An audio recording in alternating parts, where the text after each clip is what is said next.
The issue of paternity is accepted as being hugely important, but everyone seems concerned only with children's rights and women's rights. Men's rights are ignored. Do you think that paternity testing may be performed at birth as a standard practice in the future? I wouldn't have thought so.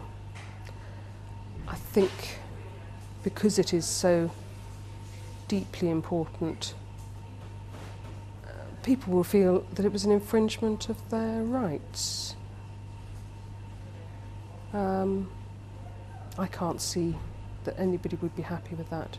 What I think she means is that she can't see how any woman would be happy with that.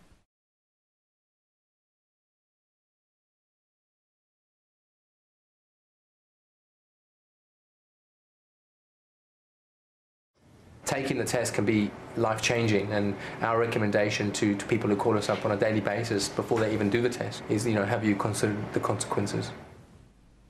Any effect on the child are not due to the results of a paternity test. They're due to the actions of the mother. I would think that the consequences for the man should be foremost.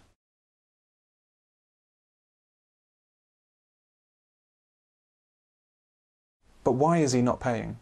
I would pay even less, £0 a week, for a child that I thought wasn't mine.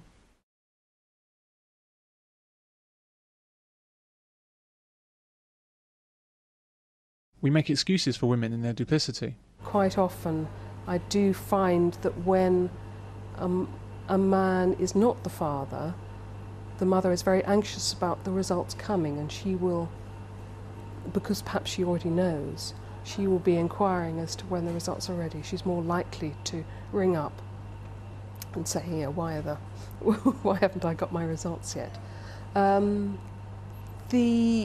But sometimes mothers genuinely don't know.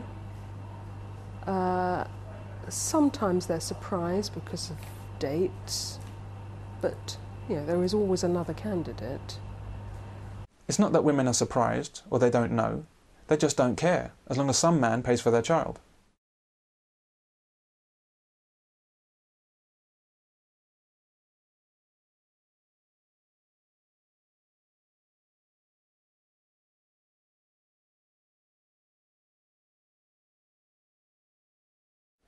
Any woman that dupes a man into raising a child that he thinks is his is an evil, sadistic con artist. It's an emotional and a financial crime. It's the kind of crime that makes your toes curl, and there needs to be a severe punishment for these mothers.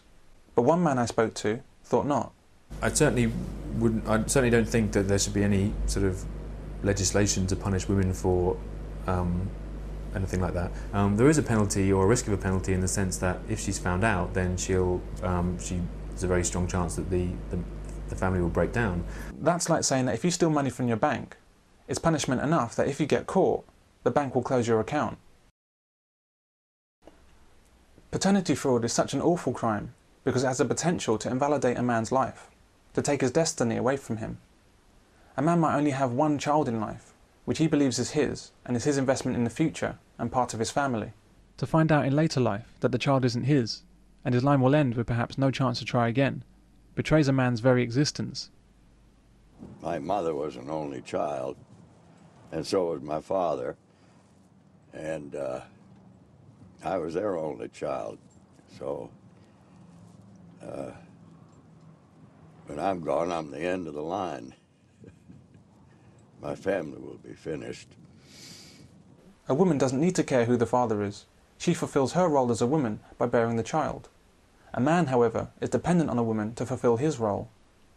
At the time of writing, I can't think of a worse crime, a greater betrayal of trust, or a worse abuse of a man than paternity fraud. Yet it's not even considered a crime in our male-dominated society. However, if you were to slap your wife when you discover what she's done, well, that would get you locked up. That's abusive. There's no sense of outrage about the abuse being committed against men. When domestic violence is discussed, and wrongly blamed on men alone, there's outrage and demands for action and legal changes. Lancashire have a very high arrest rate for domestic violence incidents.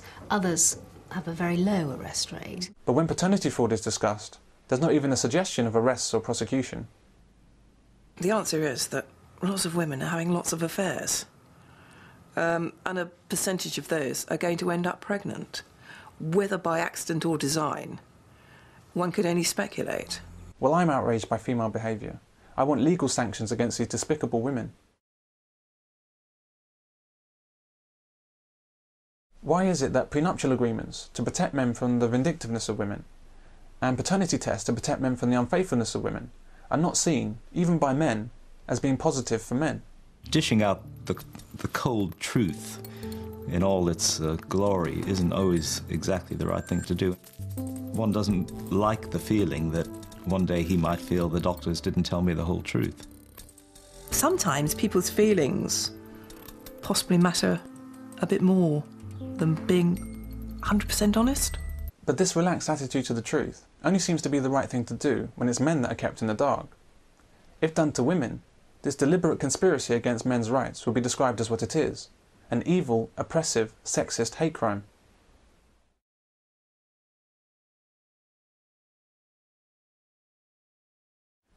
Almost every man I've spoken to about this sees this as a negative issue of trust in the relationship. It's a bad thing for a man to seek a paternity test or a prenup. One of the things that makes marriages work is sort of not just, it's kind of mutual interest and trust. And if you have all these devices if you're constantly double checking everything your partner does, that could be corrosive of trust as being one of the main ways that keeps people together. So you might think, oh, on the one hand, that would have the following obvious benefits of everyone knowing what's going on, but it might have more sort of deeper bad consequences of just... It's the same kind of argument people make about nuptial agreements, that a marriage contract, in principle, on paper it looks okay, but if it is an indication of or a cause of lack of trust between the partners, then that's not a good sign of a steady and successful marriage. I think that this shows just how thoroughly the psychology of men is suppressed in our society. The very idea of having a paternity test is defined by how she might feel, how the kid might feel, what it means for the relationship, what it means for trust, etc., etc. It seems that men will not demand fair rights, whereas women won't shut up about them. But I also think women should have a right to choose, and they should have a right to control their body, and that they should have an alternative, something that's safe. Let me understand it, though. Can I understand it? Why should a man have to keep himself ignorant and vulnerable in order to have a trustful relationship, when women make no equivalent sacrifice?